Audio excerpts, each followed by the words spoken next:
Welcome to Season 4 of the Knack for Business podcast. Question to the audience. Are you feeling buried under digital clutter while trying to grow your business? That's exactly what our guest will be talking about. How to use AI with purpose, not pressure. In this episode, he'll share how entrepreneurs can escape tech overwhelm, think more clearly, and build businesses that align with their values instead of burning them out. Our guest today is Joshua Hale from the Entrepreneur's Compass. He's the founder of the Entrepreneur's Compass. He helps business owners cut through the digital chaos, build companies that truly reflect who they are. A multidimensional strategist blending AI expertise with the grounded insight of homestead living, Joshua guides entrepreneurs towards that clarity, that intentional use of technology, and sustainable success. From his base in rural Washington, he's cultivating both thriving businesses and resilient local communities, proving that innovation and integrity can grow side by side. His best descriptor is Life First Business Architect. Joshua, an absolute pleasure having you here today. Welcome. Do you have a favorite quote or saying you want to share with folks? Well, Bernie, Wayne, thanks so much for having me. And I just say, let's go. This is going to be an exciting conversation. We're in this age of AI. There's a lot to be concerned about. There's a lot to be excited about. And I'm here to talk about it all. So, multi-generational home, and you're in the digital AI. Multi-generational. When I think back to my social studies back in the day when I was a wee young gaffer, that was like grandparents, extended family. It would be the best descriptor. How do you go from that rustic lifestyle, which is healthy for you, and then go into AI? How does that all kind of wrap into your space? Well, I've always been fascinated, with the digital world. I used to be a downtown party animal DJ who got into DJing with digital music when MP3s came out. So I was always pretty fascinated with technology and its ability to make life a little bit easier and a little bit more complicated at the same time. And that naturally grew, especially as I, went from working a 9 to 5 paycheck job and feeling stuck to then wanting to, do something on my own. And my first entrepreneurial business involved creating affirmation tracks for people, taking my DJ audio background and coaching them to come up with, like 30 affirmations that were positive power statements. And then taking that, getting a recording from the client, and then taking the first half and bringing it below earshot. So it became a subliminal message of the client to themselves, and then put on some nice, cool ambient music on top of that.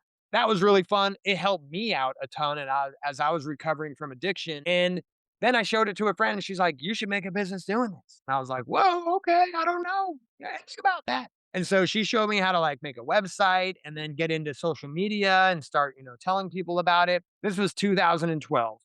And I spent a year on social media doing everything wrong, using all caps, yelling at people, telling them how great my product was. And after a year, realized everything that I've learned from doing it wrong is really valuable, especially 2012. This is when businesses were just like figuring out, like, oh, I have to be on social media. And so I then started coaching other people, helping them with posts, helping them with Facebook ads, and then building up my skill set over the next 10 years to where I found myself running a marketing agency.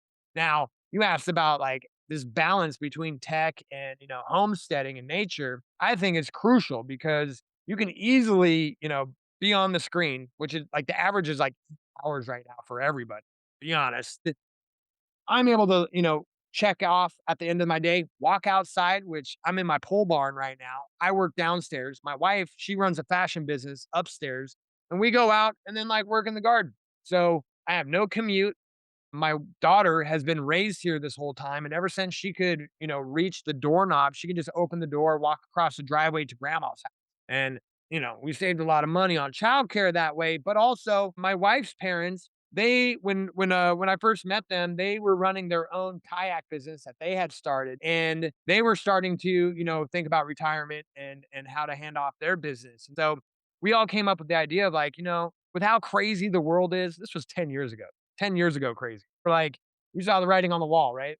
We should all just move on to a property together. And they took a chance with us, right? Some 30-year-old new entrepreneurs. They helped us out and get established with our businesses. Meanwhile, they saw us as like an insurance plan, right? Because they were now getting into 70s, 80s, and to have some strapping young buck that was able to, help move some piles of dirt seemed like a pretty good investment for them. So that's how I found myself on this multi-generational farm. It took us 5 years to find just the right property with an established house. And then we converted the 2-car bay garage into our compact home. Then we built a full barn for our businesses. And now we have a pretty sweet situation, living 15 minutes from downtown in Bellingham. So I don't have to go too far for groceries. And now I'm starting to build community around us to help us insulate us from this like mad world. Because uh, as far as keep looking on the news, things aren't getting any better anytime soon. And so being able to then advance my digital skills along with my, secure home and living skills created this balance to where I could get super nerdy and techy just like this. And, I got 3 monitors set up and I'm I'm considered a holistic tech wizard is like my tagline, right?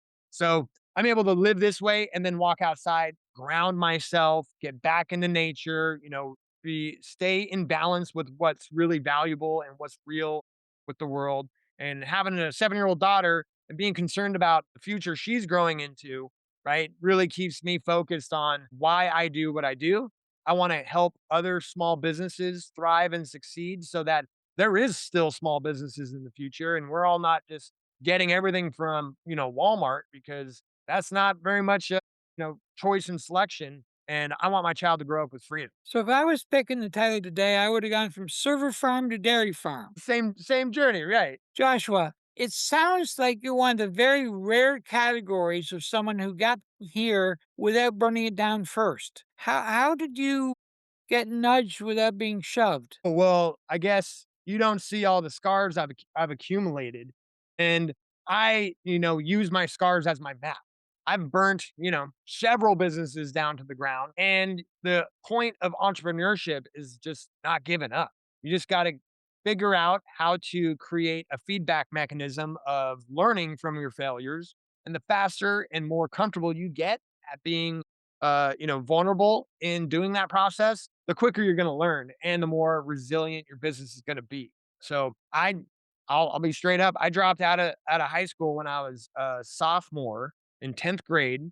I was carried that shame on my back for my 20s and then realized in my 30s that I had unlimited potential and I actually did myself a service by not falling into the trap of going into debt, going into college for careers that really weren't going to be lasting that long. And now I've walked this road of entrepreneurship and helping other people with their startups that I think we're in an amazing time right now to be able to come up with an idea, get it to the marketplace in the shortest distance ever because we got technology, we got AI, we got things like Zoom being able to connect people together. And I really love helping people figure out what they're good at, what they love to do, and what the market will pay them for and combining those things to figure out how to be of service with the world. Because I figured out that's this kind of secret to joy. If you can get up and be excited about what you're doing every day, because you're helping somebody out, you're providing value, and you get to be taken care of in that process. That's a feedback mechanism that, I don't have any bad work days.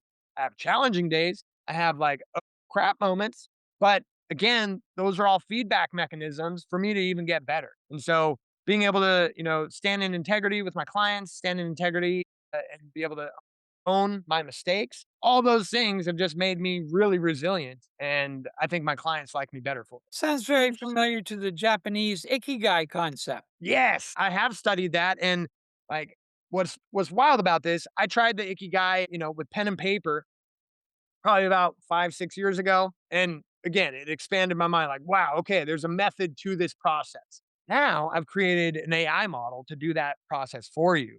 And so you can just, hit record, talk about what skills you got, what you love to do, what gets you into flow state where time just, disappears and you're just loving the moment. And then it will come up with like 20 different market opportunities that are perfect fit for you. I couldn't do that with my imagination 5 years ago, but now that AI, with all of its capabilities and knowing the world's knowledge, it does a really good job at this. And I've actually created an app. And, if it could fit in the show notes, we can get it in there for people to try because this is incredibly empowering. like I said, we're in a time where idea to marketplace is the shortest distance ever. If you're in a job and you don't like it, there's probably an opportunity to be able to think of a market that needs a solution. And if you love doing that kind of stuff, you know, it's really easy to set up a life first business, like we talked about in the introduction, to where you don't, because this is one of the dangers of creating a business. You could very easily be chained to the business that you create. My father-in-law, he gave me some wisdom when I started my business once we started living together, and he said, "Son, it's like business is like a rock that you're like pushing up a hill, and it's a lot of effort. And then you finally get up to the top of the hill, and then it rolls down the other side, and you have to chase after it. And that's a business." And so it gave me a lot of like perspective of like, okay, this is going to be something that's going to take a lot of dedication, time, and responsibility. And then if you don't carve out with boundaries, self care for yourself, the time flexibility. Can this business run without you? If you're not designing it that way, you will be a slave because it will fill every crack of your life, and you will be on the hook. And it's a pretty miserable place to be. Especially, takes a lot of time to get all those things in place, and then realize that you're trapped by it. So I really like to, share with my clients this full vision of what building a business can look like, figuring out that ikigai method to like what is really good for you and what you're going to be excited about to do, and then having that long-term strategy so that you're not trapped by it. And then there's a whole financial, education part of it that they don't teach you in school. Well, I didn't really know because I didn't, finish high school. But from what I heard, they don't actually teach you, the realistic world of finances and how to secure your money so that the IRS, who all of a sudden becomes a partner in your business, they're taking a very large cut out of what you make with your labor each year. And if you're ignorant, they will take a lot. But if you become wise to the actual rules and you learn what is within legal capabilities of educating yourself and learning how the wealthy do it, you can actually set yourself up so your life, your business can support your lifestyle.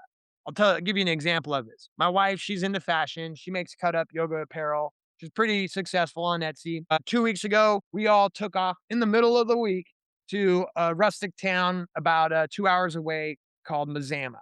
We rented a cabin and we met a bunch of friends over there. It was chaos. If anybody's a family man, you'll understand. But 3 families, 7 kids, all in one house. It was pretty epic. But if you're not a family man, you probably would have had a different experience. That whole process, although, was able to be written off by her business and my business. We sat around the table. We talked about our businesses because they're all entrepreneurs too. And I got to share my experience and my wisdom with them. And that's a write off. I'm conducting business on this travel trip. Now, my wife, she brought her clothes over and, it was turning into fall. All the trees are golden. It was beautiful. We had a cabin right on, the river. And so we did a couple photo shoots so that she was able to legitimately write off the travel, write off the cabin, and make that a business expense as well. So it's really about designing your life so that the business is supporting that. Not only, being trapped within it, but like literally that the government would have charged us 30% of all those expenses that occurred on that trip unless we were able to write it off as a small business. Sounds like your accountant is your buddy also, and your tax planner. You mentioned something earlier, and it doesn't juxtapose well with AI and rustic. And at the end of the day, that might be a missed opportunity for some folks, but it isn't one for you. And now you even have an app. First off, why AI? Second off, what's the name of the app, and how do you find it? And what does that app do? So AI, a lot of misconceptions around it. It's a really vague term. It's been around for probably like, I don't know, 30, 40 years, maybe 50, 60. And from my understanding, it's just been this mathematical algorithm that has been building over mankind's history for say 50, 60 years. And something really radical happened in like 2016, 17. I was actually meeting a client at a skyrise downtown Seattle, and we had a meeting. And then she had 2 developers at the table during the break, they went over in the corner and they were just cracking up. And I was like, went over, what are you guys laughing at? What's so funny? And they showed me on their phone and they said, we're looking at two chatbots talking to each other. I like looked at it and it was the most incoherent conversation. It was gobbledygook. Nothing made sense. And I was like, what are you doing wasting your time watching this? This has got to be the dumbest thing ever. Little did I know, right? The invention of AI chatbots. So what happened? OpenAI was the first ones to do this. They figured out like, hey, there's something here. What if we were to give it more data? And they basically scraped the whole internet, threw it at the chatbots, and then all of a sudden it just started making sense. Like still to this day, they really don't know the little black box of like how this stuff works, other than more data, it gets smarter. And like I said, when ChatGPT came out, I was working at a marketing agency and I was able to go test it out in my industries. Now, AI is still a super vague term, but this tool is not Terminator. It could one day create Terminator, but right now it's not. And it's when they released it, it really was an incredible opportunity, especially for entrepreneurs. Because when I, stumbled my way into the entrepreneurial forest, I had no lantern. It was in the dark. I kept smacking my face and limbs and trees. And now we have AI that could literally map out your full journey in front of you so you don't have any dark spots and unknowns, you know, go 5 years, make $7 million, and then get hit by the IRS, surprises. All these things can now be accounted for the average person. And that information was not available, beforehand.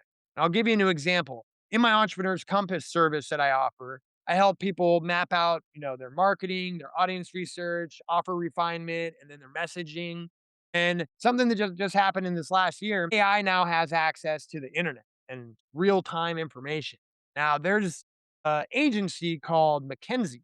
McKinsey, turns out, for the last maybe 20 years, they've been offering strategic advice to, Fortune 500 companies, and the starting price to work with them is like $500,000, all the way up to, millions. And they'll create a report for you, the best graphics you've ever seen, graphs, industry information, your competitor mapping. All this stuff was completely unavailable to small businesses. Now, with AI, I figured out how to create near quality results of these McKinsey style reports that are affordable for small businesses to understand, what's the landscape that their industry is in, what's coming up ahead, what just happened, and how they can, scope out what their competitors are doing. And it creates about like a 50-page report that is real time. Now, this information was completely unattainable before. And now we can like map out our businesses and it doesn't cost, $50,000 or $500,000 to like get this intel. I was running my marketing agency when ChatGPT came out, like I said, and it cost $10,000 to bring on a big client and to roll out our services. I had 8 contractors, copywriters are expensive. And so that whole process would take about 6 to 10 weeks. I now can do it in, just a couple days. And so my overhead is a lot lighter. And now I can pass on these savings to, businesses. And the cool thing is, it's a process just like this to where I can interview you and ask you about your business, take your wisdom, your experience from working it and building it, and then take that transcript in real time, feed it into the AI.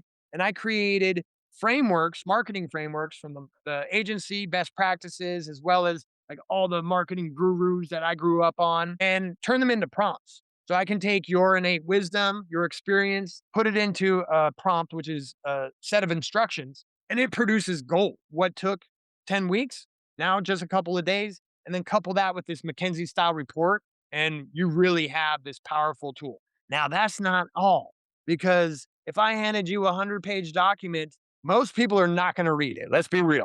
Most, maybe the business owner, this might be super interesting for them. They might make it through half of it, but let's be real.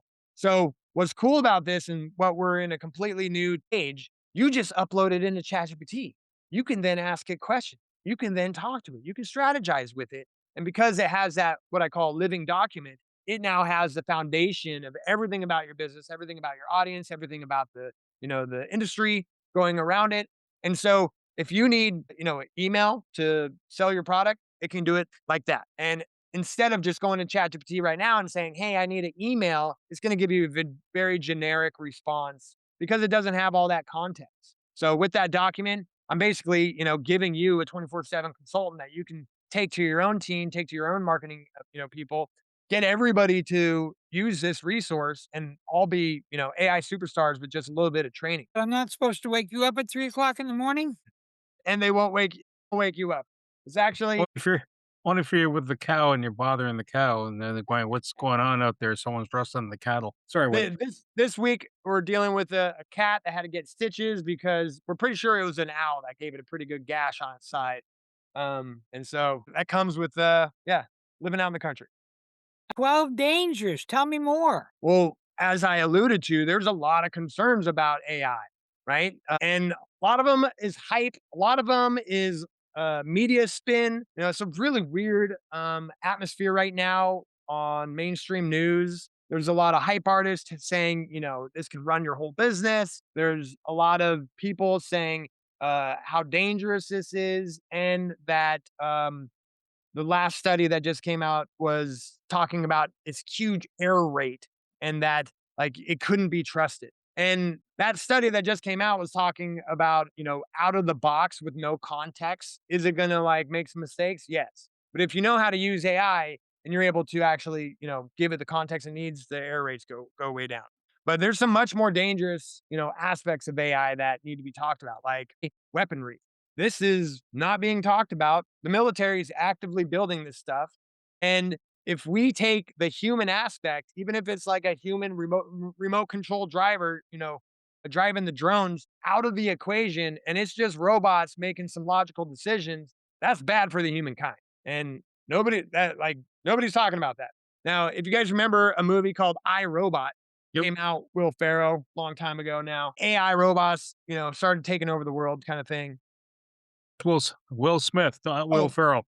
Otherwise, thank it'd have to be a Christmas movie, in which It would case have that's a been. whole different other thing. Sorry. So in iRobot, they at least had this like universal rule that AI had to abide by, which was like, don't harm humans. We don't have that right now. And like literally the robots are in production. They're being rolled out in the next 2 years. And there's no like universal consensus of like, hey, make sure the humans stay alive.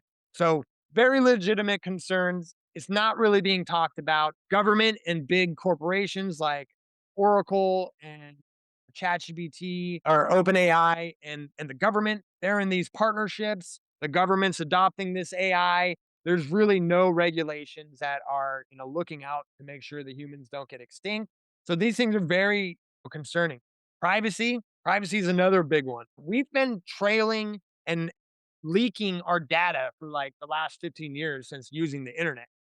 That was like, okay, because we were then, getting retargeted with ads, right? You'd like go and visit a shop, and then next thing you know, it's on Facebook looking back at you. You might and that was like a little bit weird. The Cambridge Analytica scandal from 10 years ago, that, was a little bit weird. But now AI is bringing the powerful processing capabilities to use that data that we've been trailing behind us for 10 years, that have been being stored and collected, that can now be used against us. And I think it's a huge deal about, increased monitoring and surveillance, and, ends up being like pre-crime stuff, to where you could literally, like, this is happening in Canada. You can literally be convicted for something you didn't do, but maybe we're thinking about it.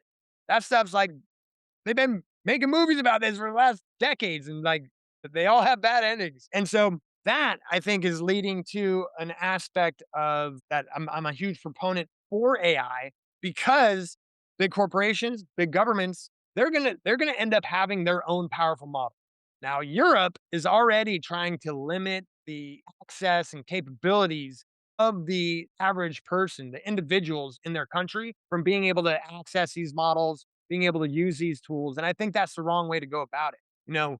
Everybody's concerned about deep fakes and, images and videos mimicking people, and the dangers of that.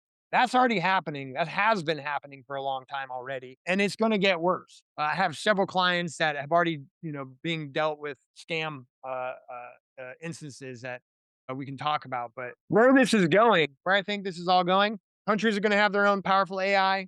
Big corporations are going to have their own powerful AI, and individuals have to have their own powerful AI.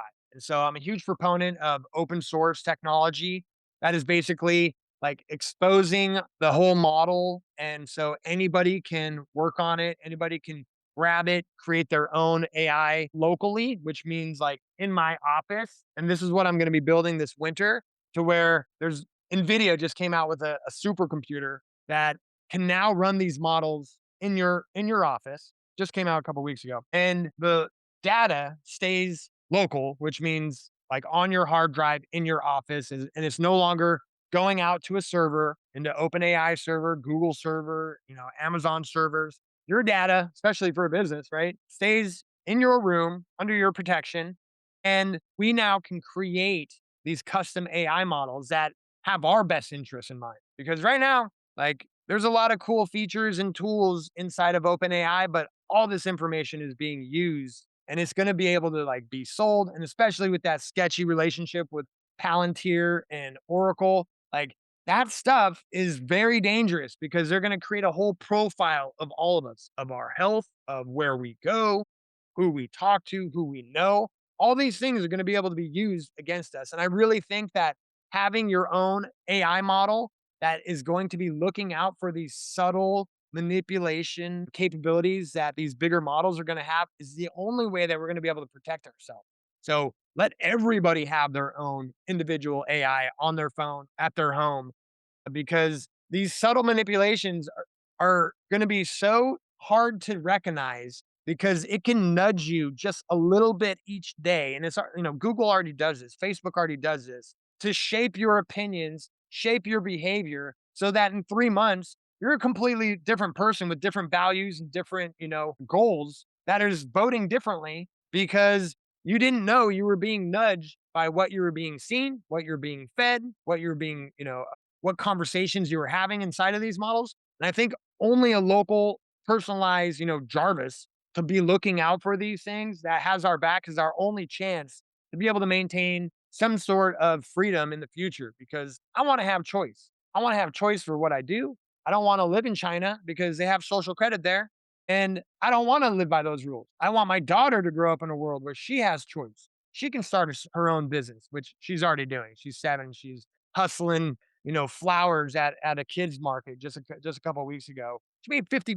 Can you believe that as a 7-year-old? Wow. So I want these things for my child. And, we can talk about tech and children. She's not touching these AI models because that's dangerous. We are creating like homeschool curriculum with these models and then printing it out and then putting it in front of her. So as parents, we're taking advantage of what we can do with these things. But she has like probably the least amount of screen time out of any kid in the whole country, I think, because we live out in the country. My wife is a good balancer for me because she doesn't like tech. She's super suspicious of AI. And so our parenting styles meet somewhere in the middle, and she helps me stay grounded. She helps our kid grow up, to kind of screen free in this day and age, which is really rare. And that's allowing her to develop her brain. And then one day I'm going to be teaching her all this, AI skills. Joshua, interestingly enough, time management back in the 40s was all about getting more bolts on more widgets to get more cars out the door. It was very, very focused at that. And if a person was well or thrived, it was elegant, but not usually happened. And then you relied on booze, drugs, and boredom to get you to the next day. Yeah. Now, then we went to the hippie craze, where it was all about tie dye and, So tell me about how you find this balance. When do you know you're out of balance? What are the signs that you're getting out of balance? And how do you bring yourself back in balance? And I think I got to yell bingo now or something. This is a great question because I love my job, and having my work close to home, which is probably about, a 50-yard walk from my house to go out to the barn. I really love to do what I do. And so First off, I had to get my office out of my house because that's way too tempting. I was being ensnared by like, oh, I can just get this one more email out kind of mentality, right? And so I had to pop in there. 20 minutes go by, my wife's yelling for me, spaghetti's burning, that sort. So some separations needed. Now, as you described, right, the workman's life, that 9 to 5 job where they worked hard. I was just in a conversation talking about this. He was talking about his dad, factory worker, worked his butt off. And back then, single income households was like possible. And so he said he spent his childhood, hanging out with his mom. And then dad would come home, exhausted, right? Because he just worked his butt off. And he had this mental uh outlook that like I'm providing for my family. I just worked hard. I should be able to come home and just kick back and relax. So typically, right, he would come home, jump in his recliner, turn on the TV, pop a beer, and then next thing you know, he's probably like passed out, 3 hours later in that same chair. And now for a lot of people, that was probably, their early childhood. Their dads were just checked out because they did not have self-care. They did not have boundaries of being able to protect themselves and like knowing when and how much they could actually handle. They were just, being offered overtime and they'd take it because, right, that was the right thing to do. And knowing these things and knowing how you can design your life so that, the entrepreneurship is, it's a marathon, right? It's not a sprint. And if you try and sprint, you're going to burn yourself out. You're going to like hit the ground and you're going to cause more damage than if you can just create a healthy schedule.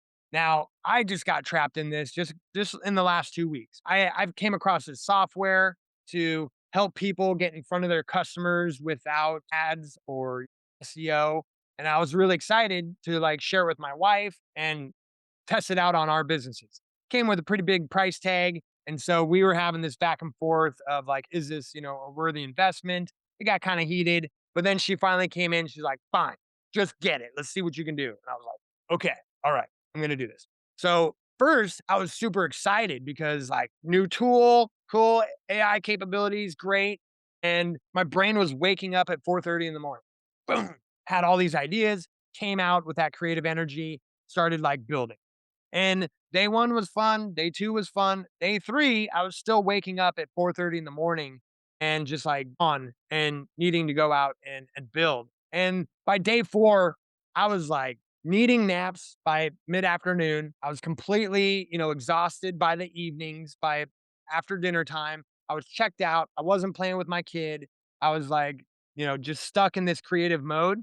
And I've adopted sauna and cold plunging as one of my self care practices. And so on day four, I went and did that, had a nice sauna, relaxed, then jumped in the cold. Jumping in the cold, if you've never done it, it just like short circuits your brain because it's the most uncomfortable thing you'll do. It does more to short circuit the brain, my man. There's a whole bunch of other physiological things that happen, like, oh, look, everything's gone in. Yeah, yeah, that's true. But for me, I felt like I was stuck in fifth gear, right? And it was able to pop me out of fifth gear. And my brain was just like, whoa. I was just like blasted by this cold experience. And then I felt these underlying feelings inside of me. Now, if I was drinking and if I was just kicked back watching TV, I probably never would have noticed this. But I realized that I had some innate fear of failure because my wife kind of took a gamble. She gave me some money to do this. And so I had this overwhelming drive that like, I gotta do this. I gotta succeed with this. And that was masked by the excitement and by, kind of a new shiny thing syndrome. But then I felt that and I was like, oh, that's why my brain's just like survival mode, waking me up at 4:30 in the morning. Meanwhile, my whole life is becoming out of balance. I'm checking out and being too exhausted to be with my family. So I was able to recognize that, explore that. There's lots of new modalities out there to help you, figure out your emotions and where they're tied to. I don't know, the wounds of my past and the traumatic experiences of my childhood that might have got stuck because I didn't have the tools back then to fix them. These things tend to like come back and repeating patterns until you're able to address them. If anybody else hasn't figured that out yet. So I was able to address that and then put in more of my practices. I like to meditate for 10 minutes. I figured out after work, I'd walk into the house after my to-do list and three, computer monitors. And my kid's like, Dad, ride you like a horse. And I'm like, I can't even like think like that. I'm still like processing all my check boxes. And so there was a lot of friction when I came into the house and she just wanted to play and jump all over me. So I figured out if I just go and meditate for 10 minutes, my brain waves chill out, space opens up, I get those like ideas or like the checklist is out of my head. Then I go in the house, boom, play mode. Let's do it. I can play till dinner time and like get lost in that, which is, what she wants at this age. So being able to like have those self-care practices, keeping the time for those to be in your schedule and the habits of those things, those are my early warning signs, like making your bed. Once I stop making my bed and, my house, like what else is going wrong, right? Things are out of balance if I just can't take 30 seconds to make my bed in the morning. So that's how it's important, right? To be able to design this life to create boundaries about your time, your own self care, because you can't put the oxygen mask on your family or your friends or your customers, clients, if you're not, breathing yourself. So having all these things is really important when you're designing what kind of service you want to put out. So I come from a dairy farm originally, and I knew a lot of farmers. And fundamentally, it was either go milk and then have breakfast, and then do whatever you do until supper at 7, and then go to bed. And it was very, very much full time. If you were awake, you were farming. If you weren't actually putting food in your mouth. And then AI, I've talked to some tech guys, 16 and 80-hour week guys that live by their keyboard and possibly a foosball game. Both those seem to be oxymoronic at some level. True for me. Yeah, so AI is getting smarter and, if you ignore the hype and actually see what it can do nowadays, we're basically like 3 years into, these capable AI models.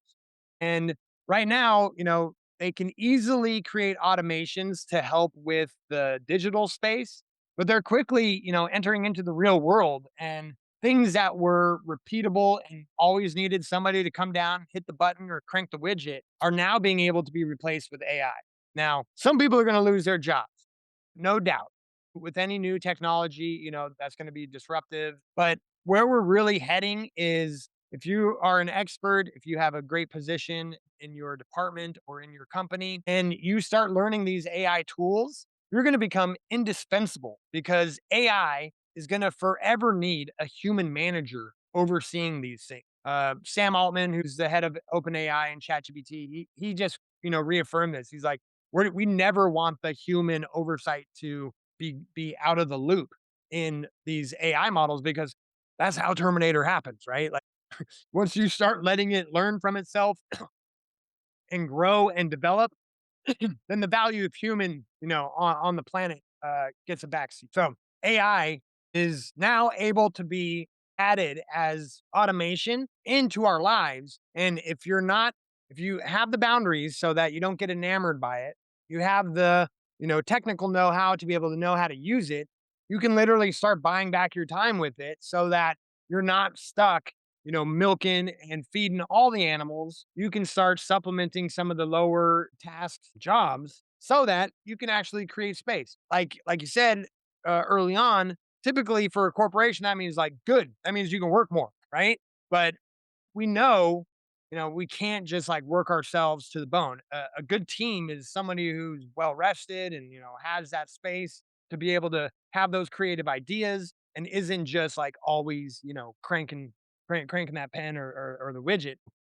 Being able to design these lives where ideally we shouldn't be even be working 40 hours a week, right? That was back in the industrial time that idea even came to be. We should be able to offset with technology so that we can still make a living, which I'm show me how that works nowadays. Anybody like, especially getting back to a single income household. But ideally, this technology is able to come in and like make that opportunity available. So let's imagine for a moment that while this goes out live, you find out the perfect client resonates with you and he says, I need help, or she. What's their pain points and what do you do for them? So a couple people come to mind. One, they've built a business, but now it runs them and it doesn't, and they're not running it, right? So being able to come in, help them adapt personal AI skill so that they can help themselves, emails, all the little things that happen each day. Pretty soon, AI, I think, is going to be like the Star Trek pin. Remember, they just like hit the pin and then they can talk to it and it will do stuff. We've been trapped by our phones for the last 10 plus years, right? Everything that we do online is now through this little tiny screen and it's super ineffective. Let alone, we've been completely overwhelmed with data and with choices and with advertising. And the human brain is not designed to be able to like process all this information coming at us all day long. So I really, foresee AI maybe in the next couple of years getting to the point where it's the manager of and the gatekeeper so that when we wake up in the morning, we don't go to our phone the first thing. We can, wake up, have coffee, have a nice little quiet morning, and then like when ready, like, okay, tell me, what's most important today. And it will then talk to you and it will tell you what emails you got overnight and like what meetings are coming up and give you a nice little prep. Never touching your phone, never getting hijacked by notifications, never, automatically opening up Instagram or Facebook and start scrolling forever, being able to create a tech-less life so that we can preserve, the parts of being humans and like, having families that are precious that for the last 10 years have really gone out the window just because of how technology is set up. So I do have really good outlooks of where things are going, so long as that open source option stays, an option, because it should really, create a lot of space of where we've been, because we're not in a very effective society right now. And I think all of us can admit, right, how much screen time and notifications. Joshua, if someone wants to reach you, how do they find you? How do they find your book? How do they find your app? Give us names and directions. Taking names and numbers. Thanks. Easiest place, go to my website, joshuahale.io. I help people with, tech overwhelm. I help people start businesses like we described earlier. And that's a really good place to just hop on a call, free 30 minutes with me. And we can just explore where you're at and what's the path ahead of you to reaching your goals. Because we need to make time to be able to explore those things. Otherwise, we're just going to stay in, Netflixville. You can get access to free resources. My app's going to be on my website. I have a ton of fun AI tools that I can share with you. You can join my newsletter where I share what's happening on the farm each week, and then all the greatest tech news that's going on as well. Joshua, I want to say thank you so much. Full of energy, and it's great to see that contrast. There's rustic, yet there's tech, and you're having success both with the business, the family, and the farm. To my co-host Wayne, thank you, and you, the Knack for Business listeners. We appreciate your time, and you know what? If what Joshua is talking about resonates with you, in other words, the tech stack is making you go, oh my gosh, or oh my god, whatever it is, and you need to help a little bit of guidance. There you go. You need to get a little bit of nirvana back in your life. Joshua's the man to reach out to. To reach the podcast hosts, email them at info@creativeinsight.com or by the website creativeinsight.com, spelled KREATIVISIGHT.com. To reach Wayne at his email, wayne@motive8u.ca, that is MOTIVE, the numeral 8 and the letter u.ca, or his website, motive8u.ca. If you would like to be a guest on this podcast and share your knowledge, let us know. We would also appreciate your feedback on the content or format. Check the show notes for more details. For these podcasts, we like to acknowledge the support and thanks to the following people. Carl Richards from Podcast Solutions Made Simple, a renowned podcast expert.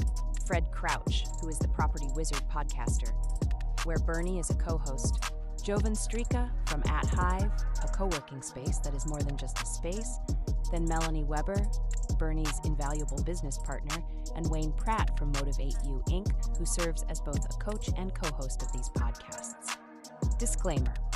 Please note that the Knack for Business podcast episodes are meant solely for educational and general informational purposes. The information and opinions contained within are not intended to be professional advice on any subject matter. The thoughts, views, and opinions expressed by the participants are their own personal beliefs and do not represent the views of the podcast hosts or any affiliated organizations. It is important to note that this podcast is not a replacement for consulting with certified experts in your area who possess knowledge of your unique situation. The hosts of the podcast, along with any participants or affiliated groups, do not take responsibility for any actions taken or not taken based on the information presented in this episode. It is highly recommended that individuals seek guidance from their own personal advisors in fields such as accounting, law, or other pertinent areas prior to undertaking any actions or making decisions that may impact their financial, legal, or other aspects of life.